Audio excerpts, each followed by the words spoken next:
to the Keep Prowling podcast, and I brought somebody today. First things first, I'm your host DJ Beal, and I brought somebody today who is he's probably gonna put me in my place for what I've been saying on this show. Can you blame me? You know, I don't know. I don't know, but it's funny because you had said some things way back when, before the season had started, and now it looks just like the way you said it. Gary Brode from WCCB News at 10. First thing first, how you doing before you I'm good, buddy. Thanks for having me on. Let me know here. I'm going to be as gracious as possible, but, I got to gloat a little bit. I'm hoping you're going to create like a montage and put it right here. Yeah. Clearly the Saints are the team that's going to be, if they're not the best team, then the Panthers are, but they're 1A, 1B. Mm-hmm. Getting Carr, you automatically have the best quarterback in the division. I mean, we don't know anything about Bryce Young, right?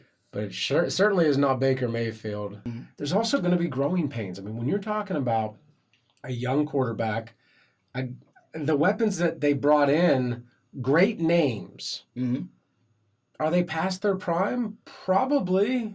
I mean, yeah, truly. Good veteran leadership, which is what you want when you're bringing a 21-year-old quarterback who's undersized and probably going to have his own growing pains. And then all the things I said that were exactly right. I probably should, yeah. To me, look, I don't take great pride because it's still our team, and our team is just a total dumpster fire. Yeah, it's pretty rough.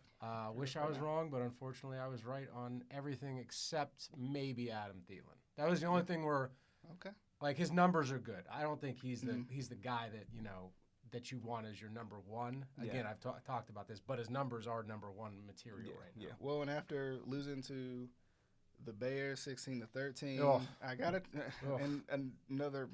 And one of the more heartbreaking losses, it felt like, at least, because it's one you feel like you can get. It feels like you can get. You can get a little bit of a groove going, especially in what could possibly be another get-right stretch or something coming up in the season. If a 1-8 team can say that right now, right?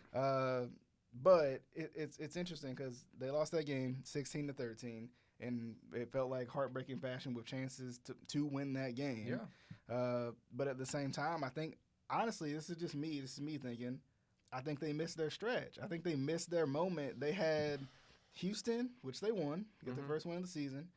Indy, which somehow they lost, and didn't look good doing it. But Indy's not a bad team. They're not bad. They have a lot of talent.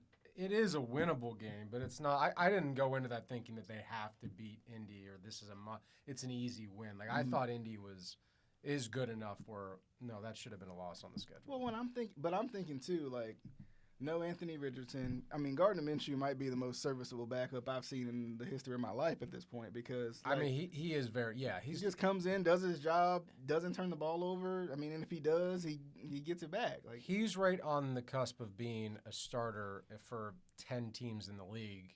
Yeah. But the problem is that his ceiling is what his ceiling is, and it's not very high. Yeah. That's why he's never going to be a full-time starter. But, he's a very good backup. And he will be for 10 more years because he's only, 25?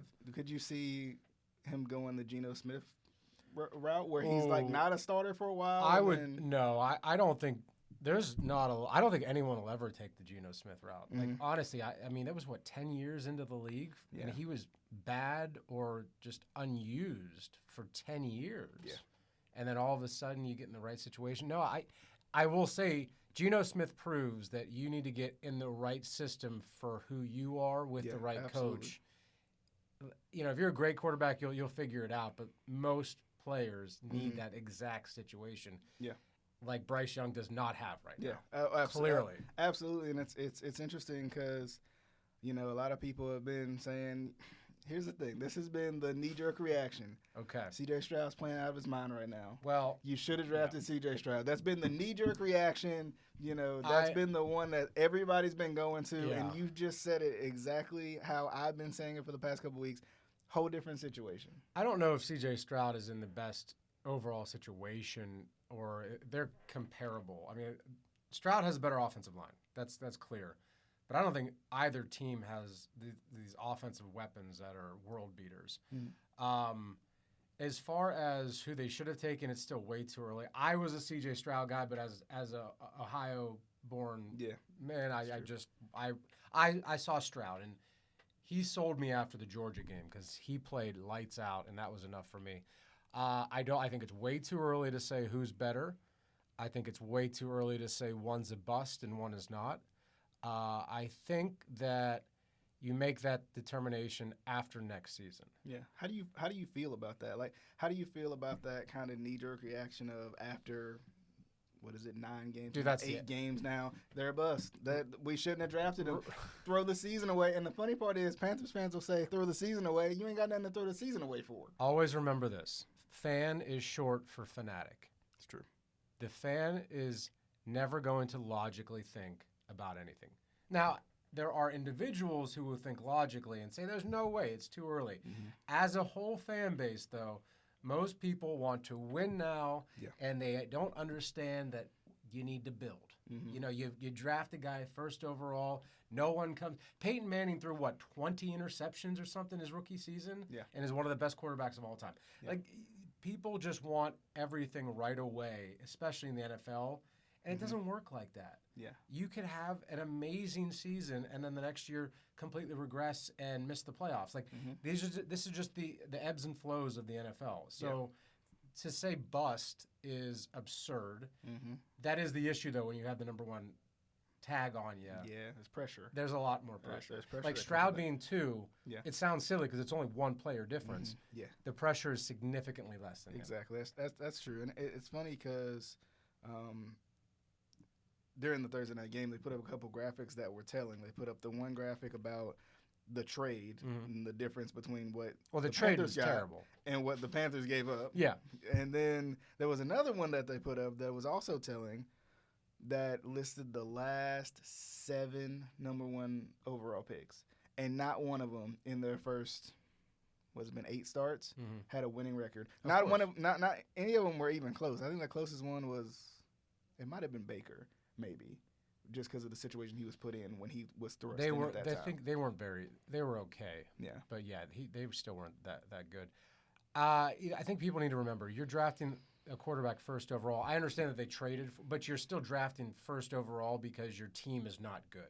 Yeah. Like, they traded all these draft picks knowing that we have no future right now, so we have to do whatever we can. We're going to give up draft capital and our best offensive player. Yep. So that we can get this guy for the future. It was never to win this year. Mm-hmm. If you expected it to win this year, then you don't know much about football. Yeah. Like, that's just whoever thinks that Bryce Young's a bust. You just don't know enough about football. Like, they haven't had this conversation. Yeah, like it's absurd.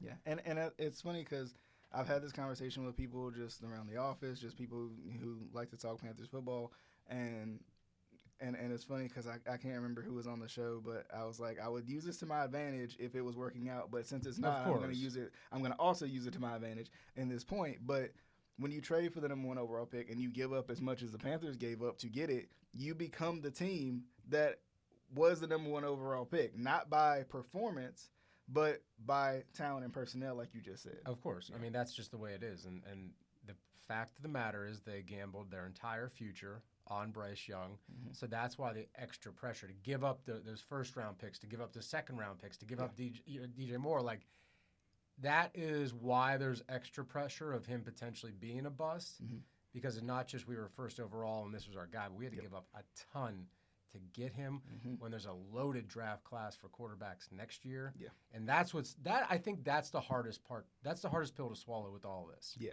And this is what I said before the season, before they drafted. Why did you do this? You have 5 to 7 guys who legitimately could be top 10 quarterbacks next year. Not that it will, because there's not that many teams that need that many quarterbacks. Right. But for the fact of the matter is, you could have waited one more year and had potentially Caleb Williams and given up nothing. Yeah. Kept everybody. And had all of this to build around. I don't know. To me, that's where the boat was missed. Yeah. Okay. I will say, too, because you had brought up kind of, I was talking in an expectations lens. You were probably talking more from a reality lens. Way back when you said these guys don't move the needle, and then when you look at the stats of what they've done so far, number one, the offense has just been not good. Oh, abysmal. But at the same time, you bring in Miles Sanders, you pay him big money.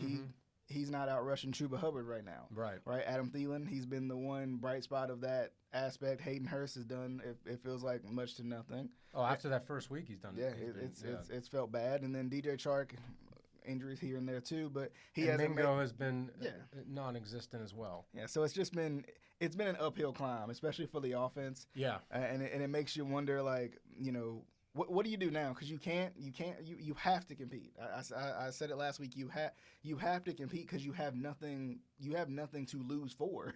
Usually you have nothing to play for, but you have nothing to lose for right now. Well, I mean, for the rest of the year, what you're playing for is, does Frank Reich keep his job? Mm-hmm. I mean, that's first and foremost. I'm sure we'll get into that later.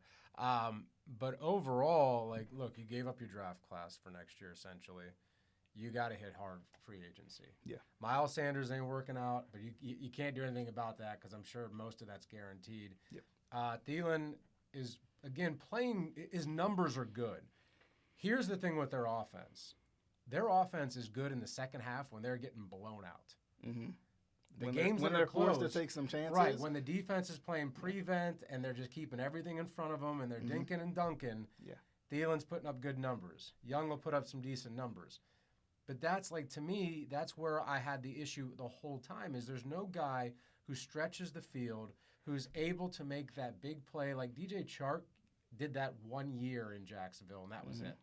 You know, like, Thielen hasn't done any of that in several years, and he was never a huge big play guy. He just was a solid guy. So you have a lot of names who did a lot of good things several years ago, even with Miles Sanders. I mean, you know, the Eagles, I would say, it's hard for me to say as a Cowboys fan, probably the best franchise in football right now as far as the moves they make. The fact that they didn't want to pay him that money it shows, you know, we should have followed what the Eagles were doing there. But I think, too, you know, and the one thing that sometimes fans as fanatics, because you see the big names, you see receivers, you see running backs, you see, you see quarterbacks, the offensive line.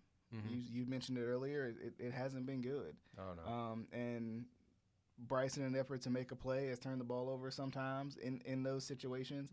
But the offensive line is just not. That's another. Honestly, I think even before you get another weapon, that offense, you got to figure out what the heck you're doing with that offensive line. I could not agree with you more. I think especially in free agency, it's easier to build a good offensive line rather than get good skilled positions. Because the fact of the matter is, a lot of teams, because there's 5 offensive linemen, they can't pay all 5 good. If you're lucky enough to have 5 good offensive linemen, if you have a really good skilled player like a Tyreek Hill, Justin Jefferson, you'll pay him whatever amount of money. Like, those guys don't hit the free agency market. So if they hit the free agency, what are you getting? Maybe a 15th best receiver, the 12th best running back. And, you know, who knows how they're going to be after another year and as they get older and older. With the offensive line, you can get 3 guys who are, you know, you're paying them $7 to $10 million a year rather than a receiver for 25. And all of a sudden, you have the cohesion and you just got that much better because you're protecting your quarterback. And if you can run the ball, every quarterback is exponentially better when you can run the ball. It's just a fact. Focus on that. That was their bread and butter last year. Get back to that. And I think that's another thing that's missing and could be attributed to the offensive line too. You know, Miles Sanders played behind probably one of the best offensive lines, and then was traded to possibly one of the worst offensive lines, and we're seeing why the production isn't there. It could just be him, right? It could be him getting older. It could be the fact that he was completely blown out last season by running the way he did. But that offensive line is also an issue too when you have to find your gaps and find your holes, and they're not there. It is fascinating to me, though, because the bread and butter of last year's Cinderella Panthers was running the football. Good defense and running the football. And the fact is, you know, they just can't run the football anymore. So that's where that was the biggest shock to me in this entire season. Look, the defense has been good at times, bad at times. A lot of injuries. They're decimated, so I can't really say anything about that. But the fact that they can't run the football like they did last year is the biggest surprise and also probably the biggest reason why they are so bad this year. Yeah, I think so too. You're putting a lot of pressure on your number 1 overall pick. You're putting a lot of pressure on a rookie quarterback who hasn't had but a handful of starts so far. Right. So, it is tough. Let's jump into this Cowboys-Panthers game. I know this is one near and dear to your heart, being a Cowboys fan. It is, but it isn't. It's one of those that's a little tough for you, I think. Obviously you want your Cowboys to win, but the hometown team is coming in too. So, it's. Oh no, I'll be very clear. I have no loyalty to Carolina when it comes to this one. Yeah, I've had a star on some piece of clothing since I was about 6 months old. I promise you, there's absolutely no loyalty that goes other than to the Dallas Cowboys. With that being said, it was just like last week with the other day with the Giants. I just can't get excited for these wins that the Cowboys rack up against these bad teams because it's like every year they build up a nice little win streak against bums, and then all of a sudden, let's play a halfway decent team, then they get smoked by 25. Yeah. I just don't. It's been the same issue this year too. Oh yeah, that's exactly what it's been. San Francisco is. Yeah, I mean they lost the Eagles. That was a good loss. I do believe that there can be good losses because at least it shows they can keep up with a good team, especially after that Niners debacle. That was a tough one. Yeah. But look, I mean, this should be a 30-point game. I mean, and I'm not just saying that to be funny. Like, it really should because the defense will probably have 1 or 2 touchdowns. They won't give up more than 12, 13, 15 points.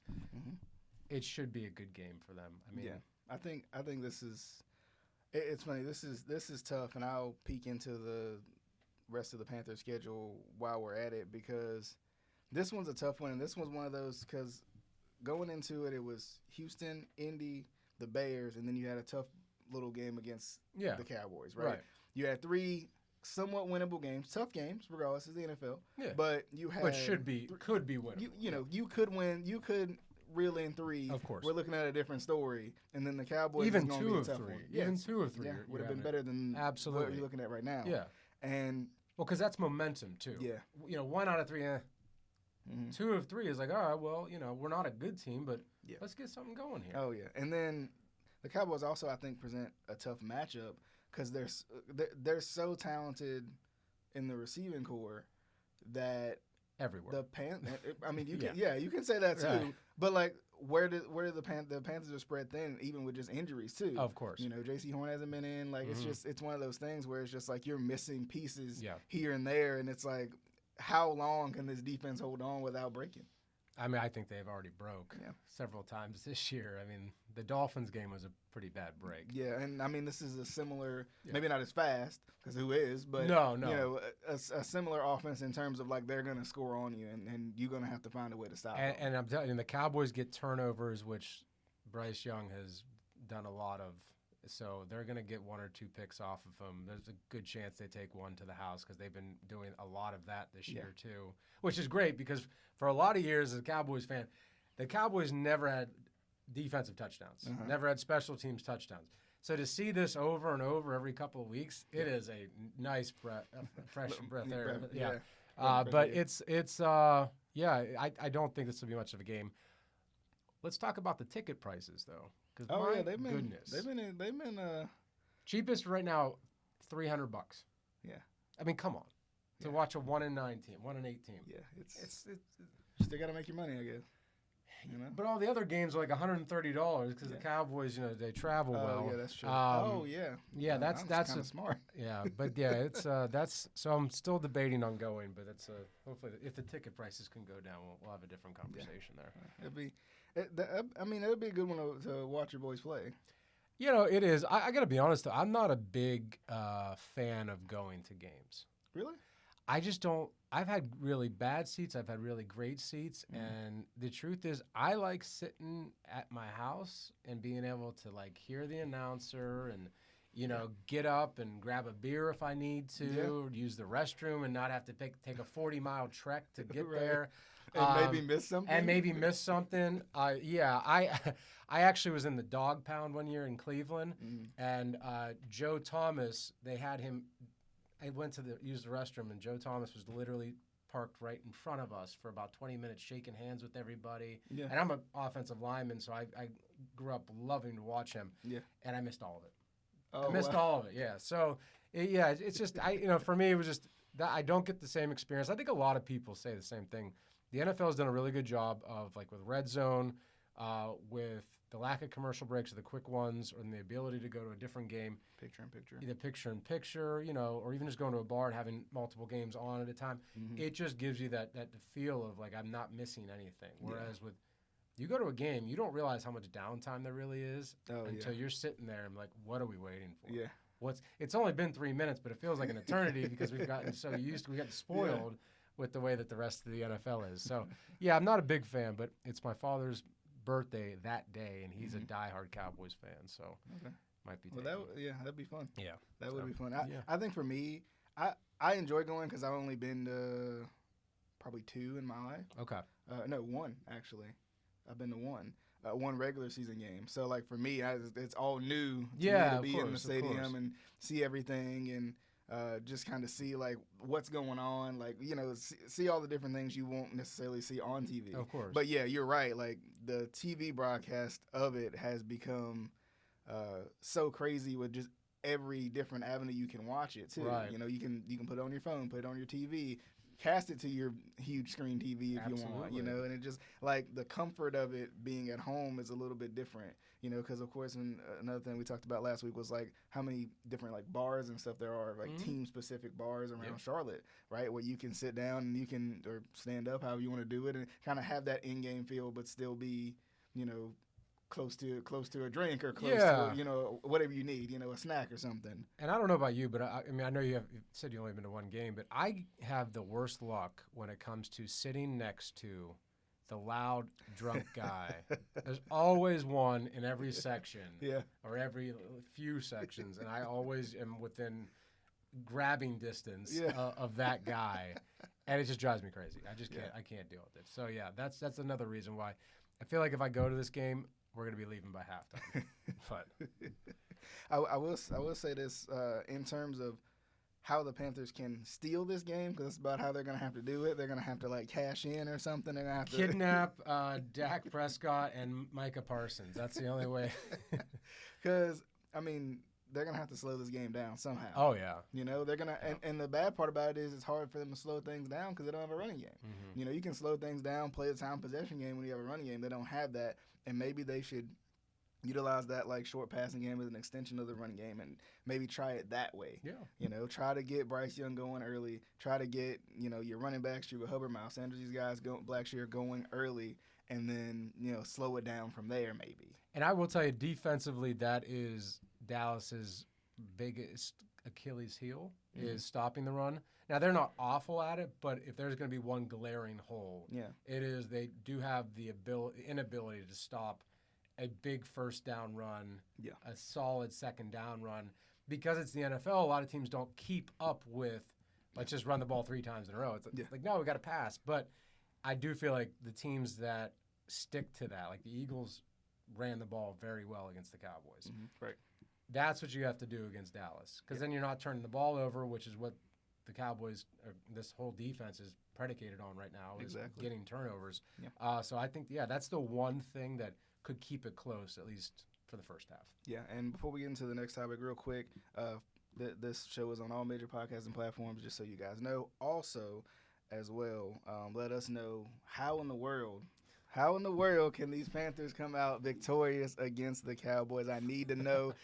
Send me some hooky spooky stuff. Okay, that's what we're gonna need this week, because it's gonna be a tough matchup. But diving into this little stretch for the rest of the season, we talked about it before the show started, and I talked about how they kind of missed their get right, the kind of get right moment with those 3 games. Yeah, but you had mentioned maybe not. So, we're not talking playoffs because, they're going to be realistically 1-9 after this game.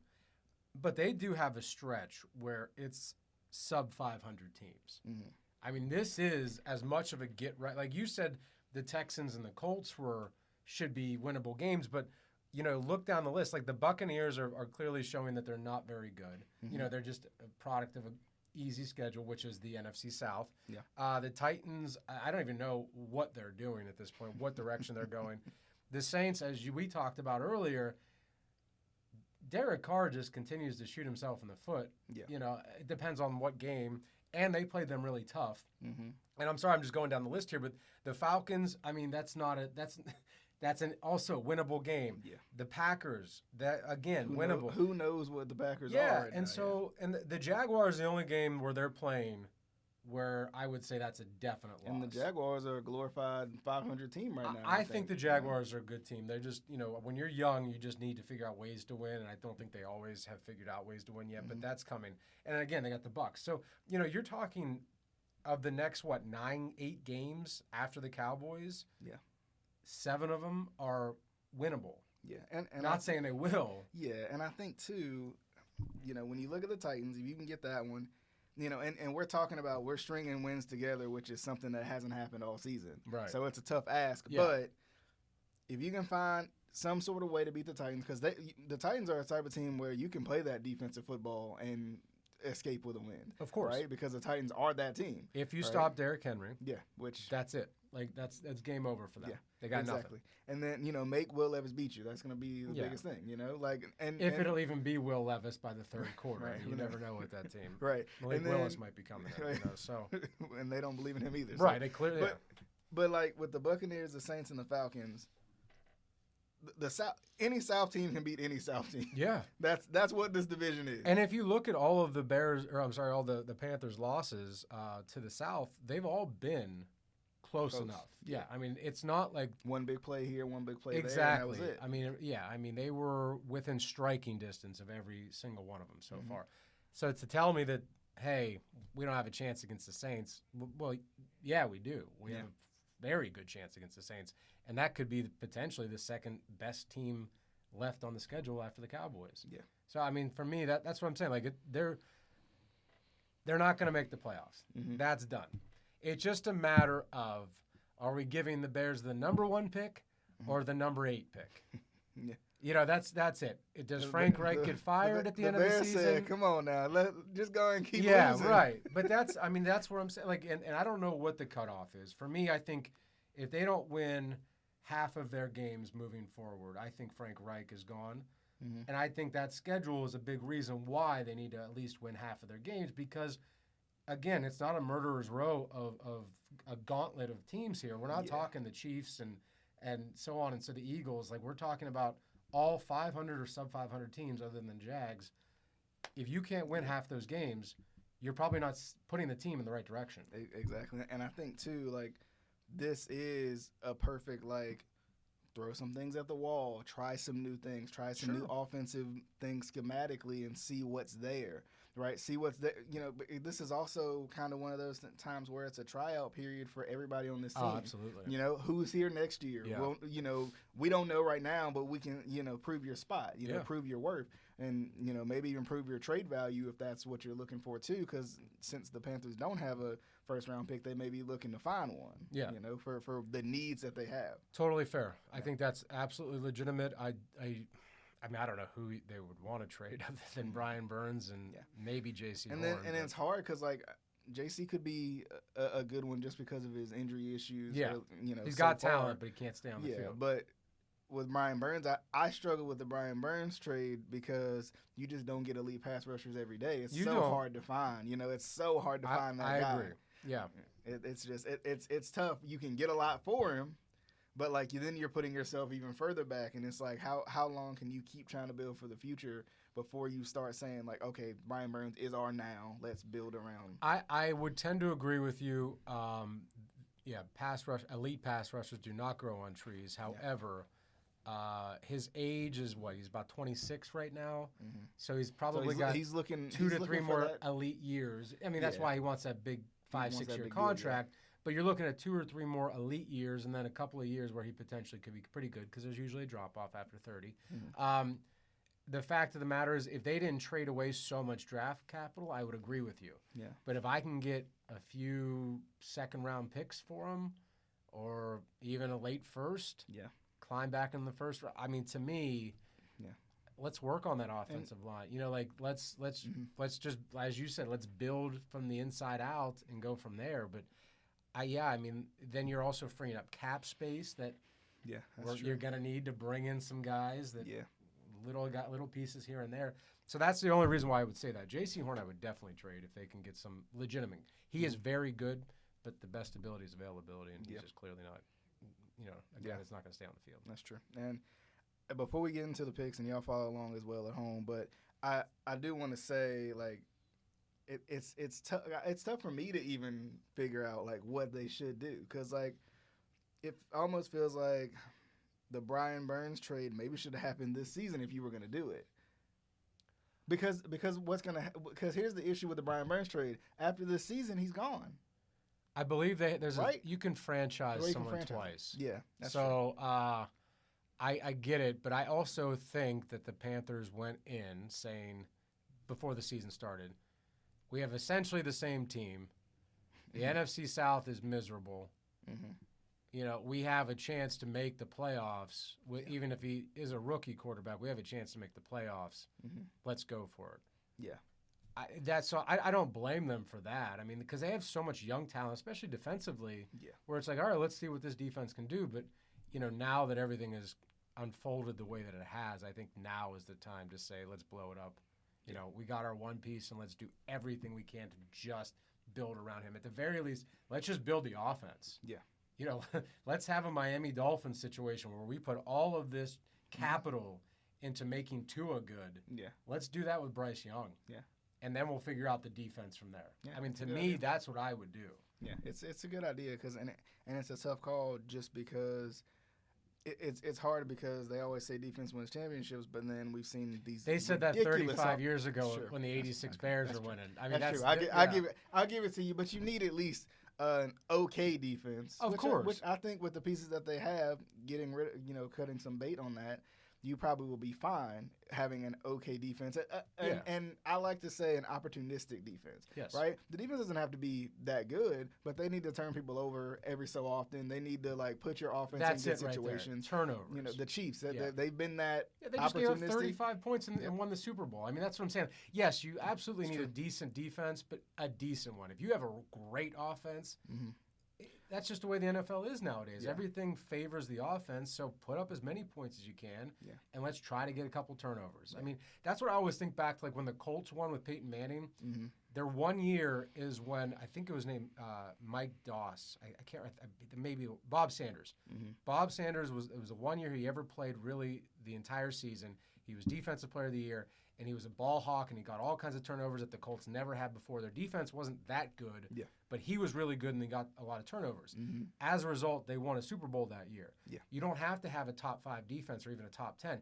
You just got to have a great quarterback and then get turnovers when it's an opportune time. Yeah, and I think that might be the direction you should go. It's at least for now. Build on. It's an offensive league. Follow that. Yeah. Right. You went with an offensive head coach. Right. That was the whole goal, was going with an offensive head coach mentor Bryce Young, to make sure this offense looks not like it looks right now, the opposite of what it looks right now, or at least a little bit better than what it looks right now. Absolutely, and that's why I'm very hopeful that the Panthers can rattle off some games this year, because I know that, look, this season's been just absolutely atrocious to watch.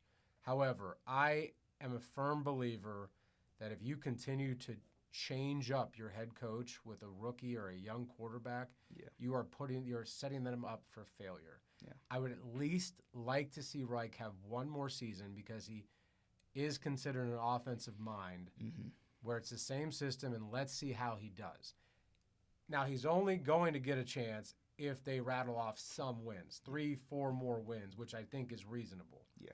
But that's why I feel like it's so important for us to have a few wins this year, because if Reich can stick around for one more year, then let's see what happens. Yeah. Just, you got to be a little patient there too. If you can, like you said, right the ship on this last back half of the stretch. But I mean, where you're at right now, like one win or even a couple of wins in the NFL, that's not going to cut it. And how, I don't care if you're how do you justify that? You know what I mean? Unless there's injuries all over the place, your quarterback's gone, your receivers are gone, then maybe you can justify it. But even in that, I mean... But that hasn't been the case. I mean, yes, the defense has had their injuries, but overall the offense has been the problem here, and they've been fully healthy. Yeah, Young missed, one game? I mean, that's, but overall they've been healthy, and they have still been bad. Yep. So let's get into these picks. All right. Be sure to follow along down below as well. let's start off with the Thursday night football matchup. It's Cincinnati at Baltimore. Baltimore coming off a tough loss. Cincinnati coming off a tough loss as well.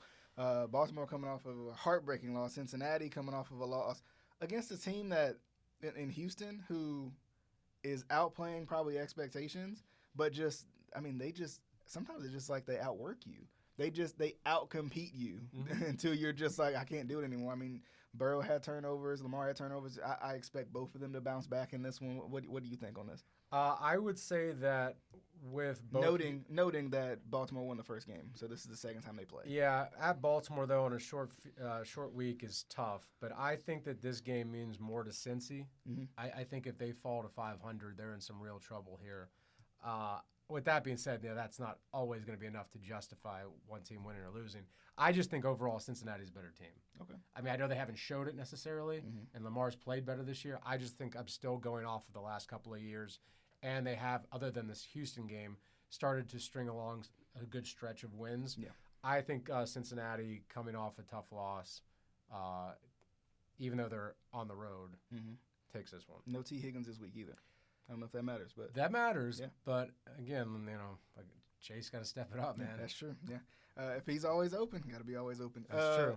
So my thing with this game, I think Baltimore is very fatigued.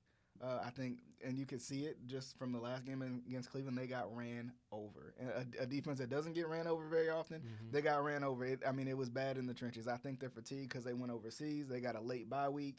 There's a lot of pieces that I think people aren't thinking about in the fatigue area, but I think on a short week, with the defense that they have, they can win an ugly game. I don't know if Cincy can win an ugly game.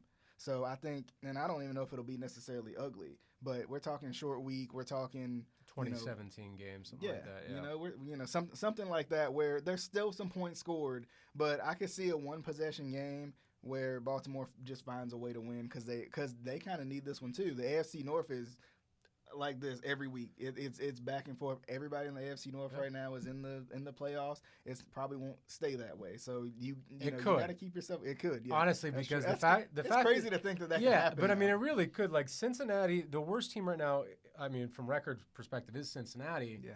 And they were in the Super Bowl 2 years ago in the AFC Championship last year with essentially the same team. Cleveland looks good. Like their defense is the best in the league, and I would say bar none, quite frankly. Lamar is playing like Lamar, which is dangerous. And, as far as Pittsburgh, they have, to me, the second best coach in football. So I think that they are just and probably the second or third best defensive player in football as well. Yeah. That's enough, like, where I can say all of those, every single one of those teams could. Yeah, especially when you look at the rest of the AFC and how the rest of the AFC is playing. Who we got? Like, I mean, Jacksonville's out there. It just and they'll win their division, realistically. So then you go down to Houston. Do they slip into that one of those 6 or 7 spots? Maybe. Probably not, just because a rookie quarterback will eventually, kind of show that he's still a rookie. And that's only that's one team's coming out of the AFC East with the. If Buffalo keeps stinking it up, we'll see what Buffalo does. I mean, it's a very good possibility. They just fired their offensive coordinator. I mean, it's. And the thing is, like, I don't think the Dolphins are slowing down. No, I think the Dolphins are 10 to probably an 11 win team this year. I mean, again, they can't beat good teams, but they're beating everyone else that they need to, and that's all you need to do to make the playoffs. And then, too, somebody's got to get right? So, like, you got teams that you expected a little bit more of, like the Chargers, right? Is one of those that you kind of, I think we expected a little bit more of. Oh, I mean, we did, but I think that the Broncos are playing well right now. Yeah. Does it last? I'm expecting the wheels to fall off of that one, too. Yeah, the Chargers they're a bit disappointing, but at this point in the season, I think they are who they are. They're a 500 team. Yeah. I mean, I don't. You think Brandon Staley makes it through? No. I mean, they'll make it through the season. I'm not a big fan of firing coaches until you're at least mathematically eliminated. But overall, I don't see the point in doing that. Like, it's not like in basketball or especially baseball where you change a manager halfway through the season. And like, do you think he lasts past this season? Staley? No. So what if they find a way to turn it around? No. I mean, if they find a way to turn it around, sure. But, I mean, again, they have so much pressure because of last year's debacle in the playoffs. Yeah. And they just paid their quarterback a whole bunch of money. Yeah, but, I mean, like, even making the playoffs is not going to be good enough. They need to at least win one game because after Jacksonville beat them, Like now there's this stigma of, okay, we can get to the playoffs, but it'll be 3 years out of 5 that Herbert's been there and they haven't won a playoff game. Yep. So, yeah, I think that's where it needs to play a huge role. Yeah, that's true. Let's jump into this Pittsburgh at Cleveland game, another AFC North matchup. I think Cleveland gets his win. I do too. Pittsburgh, at some point, this defense wins championship mentality that Pittsburgh's running with. It's got to end. It's got to end. And Cleveland is. I said it before with Deshaun Watson. He was out of football for a year and a half. This offense is not necessarily what he's used to. Correct. And he's getting used to it, and that's dangerous because Deshaun Watson is talented. Yeah. So I think I don't think game. I also do have to say this though. After watching pretty much every game for the last 2 years of Watson is not Houston Texans Watson, and he'll never be Houston Texans Watson again. Mm-hmm. I think missing a year and then having a half a year suspension and all of that, I think that played a huge role. I think also the fact of the matter is a lot of those seasons where he looked like he was the best quarterback in football. Mm-hmm. Like that one year, they were 4-12. Yeah. And he was putting up ungodly numbers. Yeah. Now you're playing meaningful games, not in a dome, against 2 of the 5 or 6 best defenses 4 times a year. Yeah. Like, it's not going to be what we're expecting. Maybe next year that changes. It's not going to be this year, though. Yeah. He's good enough to get them to the playoffs, not good enough to win them a Super Bowl. I want to ask you, after you pick the game, I want to ask you a question about Deshaun. I still like Cleveland. I think Pittsburgh is only playing so well because Mike Tomlin is, again, the second best coach in football. Yeah. But overall, I guess third best because Andy Reid's probably up there too. But overall, yeah, I just don't. Kenny Pickett is not. Like, I don't know how they keep winning football games. Yeah, I don't either. It blows my mind too. Every week. I don't get it. Every week. But I do want to ask you, and feel free to answer it out there as well. Was Cleveland crazy for paying Deshaun Watson? Can you or for paying him, or can you blame them for paying Deshaun Watson? So they dug themselves a hole because once the word got out, because they had Baker, who was he was playing good enough for them. Okay, yeah, he was playing okay. He had just won a playoff game. Yeah, he was playing okay.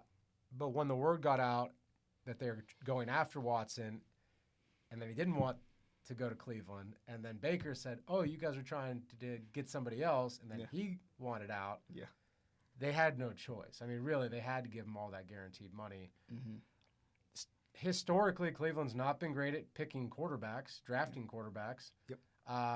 The last good one was Bernie Kosar in the 80s. Mm-hmm. I mean, so, I think that if you have the opportunity to go for a guy like that, I guess you got to take it. I can't blame them. Yeah, they're going to be, in some trouble in a couple of years when Deshaun is regressing a little bit. But older, I don't blame them, but I just here's my opinion on that is if I can't blame Cleveland, and I get that a lot of people are like, why would you pay that type of contract, this, that, and the third.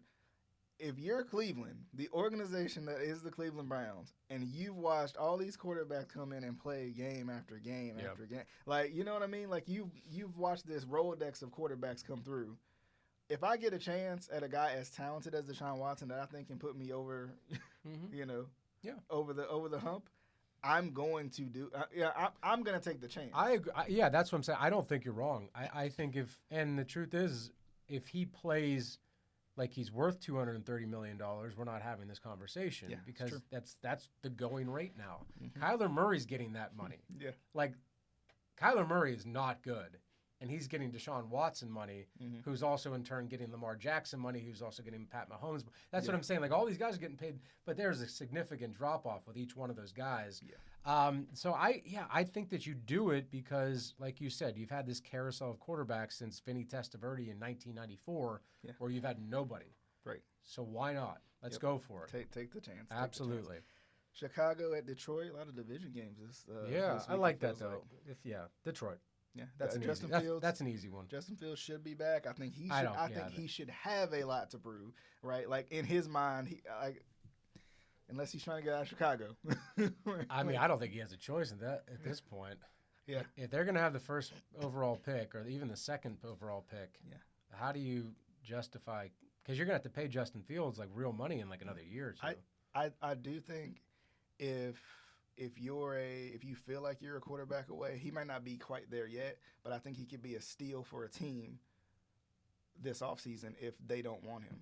Yeah, I don't know what a steal would you can like. Is a second round pick a steal? So I'm saying like if they're sitting there with the number 1 overall pick, yeah, and I have Justin Fields who has shown a little bit of promise here and there with the proper coaching. Washington may be a team that might take that chance.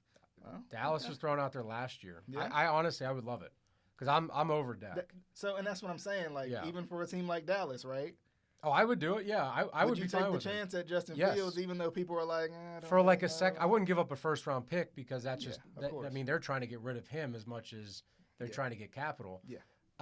But yeah, I mean, if I'm the Cowboys or Washington, Niners. I don't know. I think the Niners are going to roll with Purdy.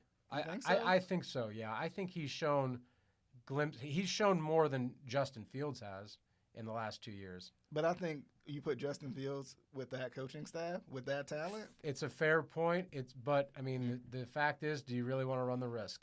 Do you want to take that chance? That's true. And also, Justin Fields isn't always healthy. Yeah, that's true. I mean, so I that's where I don't think if I was the Niners, I wouldn't change up much. Yeah. You know, I think they got the pieces.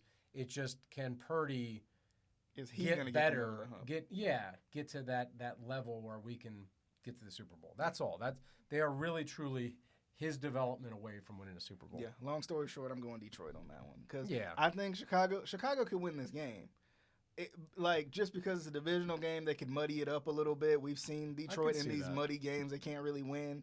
But I think Detroit is. I think they had an off week against Baltimore, and that was about as off as it can get. They're coming off a bye, aren't they? Detroit. Yeah, I think so. Yeah, so that plays a role as well. Yep. The LA Chargers at the Green Bay Packers. Packers gonna win this game. I don't blame you for saying that. The Chargers can't get out of their own way. At least the Packers got an excuse. Who is Jordan Love? And maybe it's not even Jordan Love. Those receivers aren't catching the ball either, so they got a little bit of an excuse. The Chargers are one of the most talented teams in the freaking league, and they can't get out of their own way. I'm going to agree with you. I'm going to take Green Bay. Okay. I mean, you look at the Chargers and you're like, they should be 6-4, 6-3 right now, and then the record is I don't know. I can't put it's got to be Staley because Herbert's good. Yeah. So I don't know. Yeah. The Raiders at Miami. Miami is gonna go ahead and take care of this one, I would say. This one will be closer than you think. You think so? Yeah, I think with Antonio Pierce now coaching, I think they have like some talent. I'm not saying like they're uber talented, but they remind me a lot of the Panthers from last year, where like they weren't very good, but everything was clicking. Like the coach Wilkes had him right. Like it was just in the right situation, right place, right time. Right. I think Pierce is exactly what they need. They're like down and dirty. This is probably, to me, like a 27-21 kind of game, which is not what we're used to seeing with Miami, who's been putting up 40, 35, 70 40 sometimes. Points. Right, yes, exactly, yeah. It's crazy to think the team they put 70 on is the same team that just beat the Chiefs 2 weeks ago. Yeah, that's how crazy the NFL is. So true. But, I'm going Miami in that one. The New York Jets at Washington. I think Washington wins this game. I think the New York Giants, I should say, at Washington. That changes that a little bit. But still, Washington wins this game because the New York Giants are absolutely awful. Yeah. Like I said, I have lost all trust. The Giants used to be like my little like guilty pleasure pick. Like I'm like, okay, this is gonna be the year they turn it around, and then they have lost my trust on more than one occasion. So I think Washington wins. I think Washington is a fairly solid team. I don't know, I think Hal's okay. But they're overall like a pretty decent team. Yeah. But they're just never gonna get past the hump of even a playoff team. I just think that they're that 8-9, 9-8 kind of precipice team with the current constructs. Yeah, I could see that. And it'd be interesting to see what they do because certainly you don't want to give up on Howell too quickly, but at the same time, there's a better option out there for you. Yeah, I think that goes back to where they fall in the draft. That goes back to who's available because honestly, we talk about how deep this quarterback draft class is, but there's not that many teams that truly need a quarterback that would draft a quarterback right now. I mean, really, like we're talking about like the Cardinals, but the Cardinals are paying $250 million to Kyler Murray. Yeah. So can you get rid of that? We're talking about the Bears, but like the Bears have to trade Justin Fields to another team who then won't need a quarterback. You know what I mean? And it's always hard for me to go after a pick when I got a sure thing right in front of me to a certain degree. Unless you're like, you don't know what that guy is. But like, for example, Kyler, I think you know what Kyler is. Whatever you think his ceiling may be, you have that. But I think the Cardinals organization, they know what Kyler is. He's going to take you to the playoffs. That's just how it's going to be. Now, where you go after the playoffs, I mean, you can say that's Cliff Kingsbury if you want, but... Have they made the playoffs with him? Yeah, they have. Once. They made it once, and they got smacked. Yeah, so once in 4 years. I mean, he's not like, oh, we're going to the playoffs kind of guy. We might be able to take you to the playoffs. Especially when you're going up against, the West is stacked. So yeah, that's true. The Cardinals are probably a couple of years away from being true contenders anyway, whether it's with Murray or with somebody else. Well, I think some of that has to do with the talent around them, too. Like, they've shipped off some people, too. Because they knew this year was just...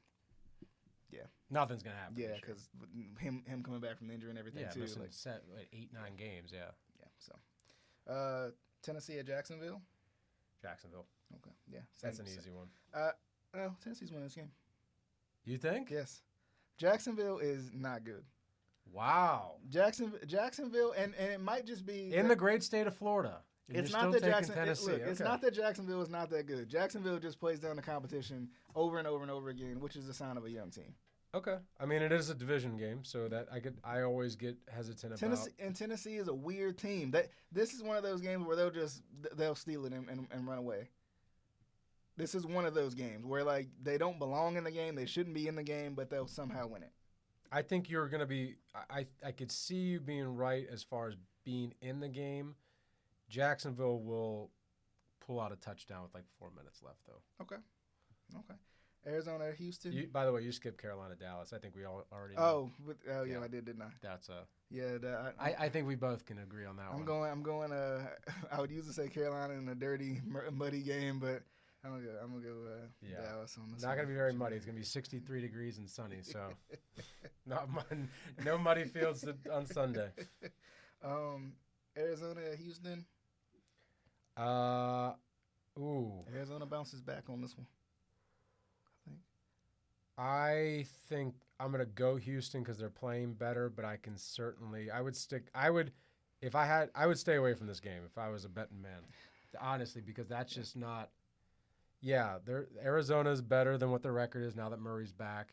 However, Murray could end up, regressing from last week where he looked pretty good. Yeah. But he should be progressing, I would think, as he gets back into the rhythm of the game and the speed of the game, in shape and all that too. So Texans have a good defense, though. That's true. Very good defense. That's the one thing I'm kind of hesitant about. D'Amico Ryan's like they know how to play. Yeah.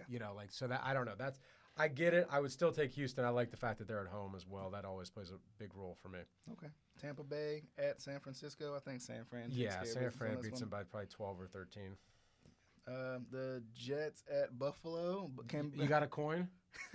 We need Flip one. It. Yeah, right. I don't, because we would think that Buffalo's the pick here, right? Yeah, you think so. But somehow, technically the Jets are above Buffalo. Oh, no, they're not. They're about tied. One game. Yeah, half a game back. Which is crazy. When you think about the fact that the Jets not only beat Buffalo week 1, which is crazy without Aaron Rodgers. Right. They lost Aaron Rodgers in week 1. Yeah. And his crazy behind's trying to come back, but that's a whole nother story for a whole nother day. Yeah. But it's just like this one, I mean, you flip a coin. I think Buffalo's the better team. Agreed. But Buffalo will find a way to lose this game. Yeah, I feel like New York every other week, there's the whole season we're either ready to throw the Jets off the cliff or fly to the moon with them because you're like, oh, how they just won another one? And then the next week, Zach Wilson looks like he should not even be in the NFL. Mm-hmm. So that's where it's which Jets team are you getting this week? Yeah. It's not about the Bills because he's going to turn the ball over. Josh Allen's going to turn the ball over. Yeah. The Jets will get probably 2 picks out of him. Yeah. It's just a matter of can they actually capitalize. I'll still take the Bills only because Josh Allen is still Josh Allen. Okay. Seattle at the LA Rams. I think Seattle wins this game. I'm going to take the Rams. I think the Rams are another team is that's Stafford playing? Yeah, that's the thing. I don't know if he is or not. So if you're asking me on a Tuesday without knowing Stafford's playing, I'm going to take Seattle. Yeah, same for me. If Stafford is playing, I think in LA, I do think the Rams have a solid team. And I don't think Seattle is as good as their record is, even though they've played out of their mind the last 2 years. Yeah. I think even with Matt Stafford, I think Seattle wins this game. I think Seattle's defense is really good. They can turn over Matt Stafford if he is in the game.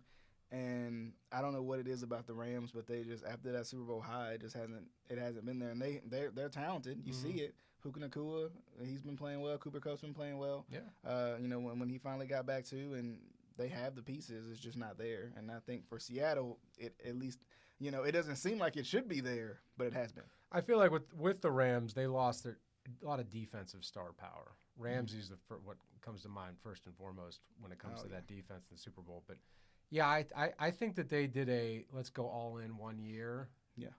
And then let's figure it out after that. And they're still figuring it out. They're still not a bad team, even though the record shows that they're not a good team. Yeah. I just think that they just said let's go all in. Stafford being hurt also. What do you think of that? What do you think of that all in? I love it. Approach? I mean, you don't want that. Like, you'd prefer to win, be like the Chiefs and win every year. But no, I mean, if you, as a Cowboys fan who has not experienced a Super Bowl in 30 years now, almost 30 years, I would take that in a heartbeat. If you told me we could win a Super Bowl this year and it'll be bad or average for the next 6 years, I would take it. Yeah, I think so too. I mean, because I'm living it right now. Like, we're average or just above average. Yeah, it's great. What does that get you? Yeah, average with expectations, and that's tough right. too. Like, you feel like it's so close, but then it feels so far away at the same time. Yeah, you go up the roller coaster and just come crashing right back down. I would take it. I would do that in a heartbeat, only because it's just so hard to watch your team lose every single year. Yeah, and I think another thing too is it shows how hard it is to win a Super Bowl. There's not a lot of teams that just over and over and over again just win. Right. I mean, of course, you had the Patriots, you had the Chiefs, which, sometimes it's a series of fortunate events for that team, injuries, who you end up playing, stuff like that too, who ends up advancing from those other teams too. So, And even now, if you look, I know that you could say 10 or 12 teams, but if you're really being honest with yourself, 4. Yeah. Probably 4. Yeah. You're looking at the Eagles, the Niners, the Chiefs, and probably Baltimore if they stay healthy. I wouldn't even say Baltimore. That's the thing. I would say Miami only because their offense is so explosive. But that's the thing. You're talking about to win a Super Bowl? To win a Super Bowl, yeah. I mean, because of what we talked about with the explosive offense. Yeah, I can see that. 4, maybe 5 if you want to throw Baltimore. But even it's hard for me to trust. Lamar hasn't done anything in the playoffs to be like, okay, that's true. Let's, he's that's true. And honestly, I think it's kind of like the Chargers almost. Like, I trust the talent of Lamar and what's around him, but I don't trust the coaching from a Super Bowl winning head coach. Of course, right. Like, you get in your own way, you play not to lose as opposed to playing to win. That's fair. And that's the issue. But Minnesota, Sunday Night Football, Minnesota at Denver. Good story in Josh Dobbs. He's still – actually, no, he's not in Minnesota anymore, is he? He is in Minnesota. Yeah. That's right. Yeah, remember he got traded and then he won a game 36 hours later. Yeah. The shoes falling off. Right? I believe they did. Yeah, shoes falling off this week. Even though I don't think Denver's that good. I don't know how they keep winning. But I think they're good enough to beat Minnesota. Dobbs is great story. But I don't. Even last year, I didn't get Minnesota. I don't get them. Yeah. They're not that good. You know what I mean? It's just, you look at them, you're like, how Kirk Cousins? But then they're talented. That's the issue I have. They have receivers all over the place. Last year, at least, you had Dalvin Cook, right? You had talent offensively, but you just couldn't get out of your own way. I mean, they won 12 or 13 games last year. Yeah. That's what I don't know. I'm gonna go with Denver. I like home. The team at home at night is, especially in Denver, is a tough place to play. Okay. I'll take Denver. I'm going Minnesota on this one. I don't blame you. I think just because, kind of like you said, it's a toss-up. Who knows? I don't blame you on that one. Who knows? I think Denver, they kind of broken my trust too. I thought they'd they'd be the competing team with new head coach. Right. I feel like they come, they kind of get back to their groove a little bit, or at least the groove they've been looking for the past since Peyton Manning retired. But sure. It just hasn't been there, and I'm, maybe this is the groove, and I'm missing it. I'm missing the boat this time, but we'll see. Philadelphia, Kansas City, Monday Night Football. Finally, a good Monday Night Football game. Great Monday Night Football. I didn't even realize this game was actually on the docket here, so I'm pretty excited for that. And I'm off on Monday, so I am definitely looking forward to this one. I'm going to take Philly. Okay. I think they're playing better than any team in football right now. Kansas City is the Super Bowl champs. They're, the dynasty that everybody wants to be right now. Yeah.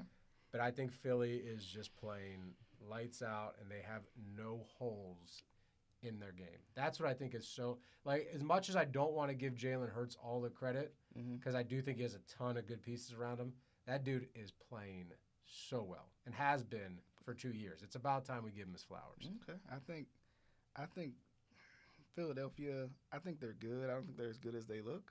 Okay. I think. What don't you like about them? I think they come off like a team that is really talented, a really good team. Like, all the makings. I mean, they're 7-1. Like, they are what their record says they are.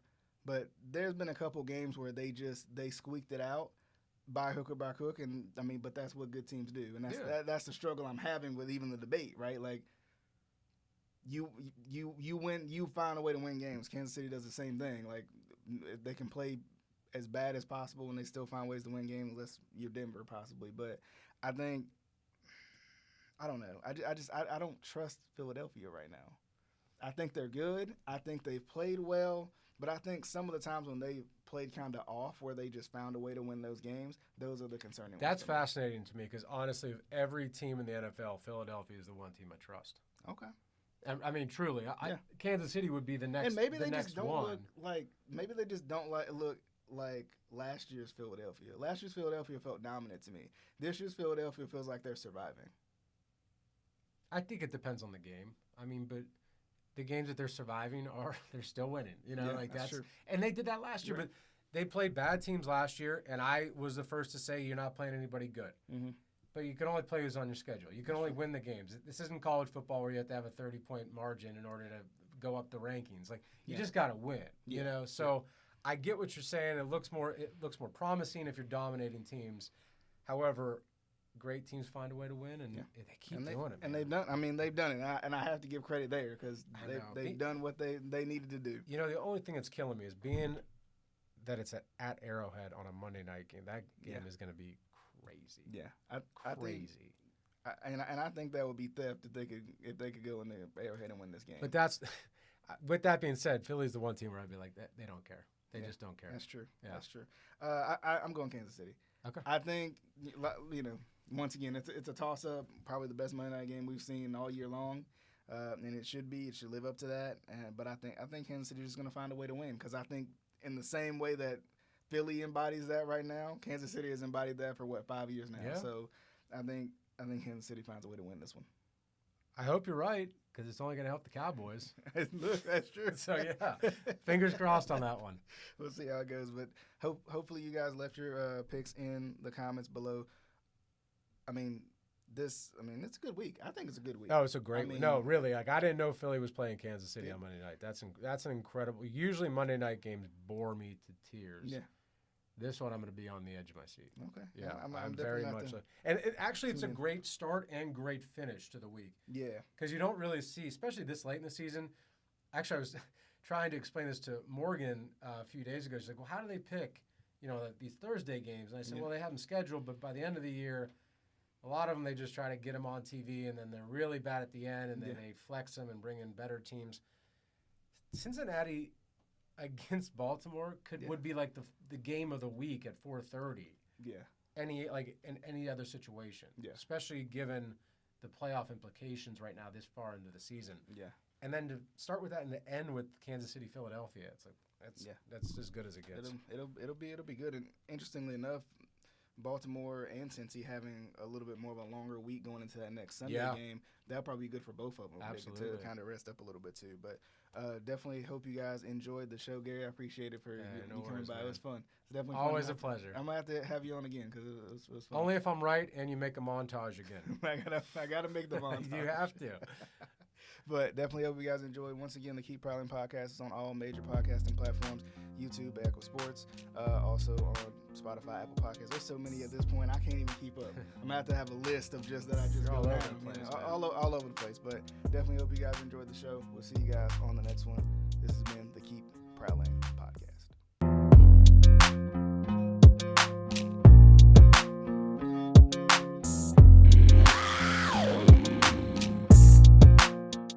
Thank you so much for tuning into this episode, and if you liked it, be sure to give me a thumbs up.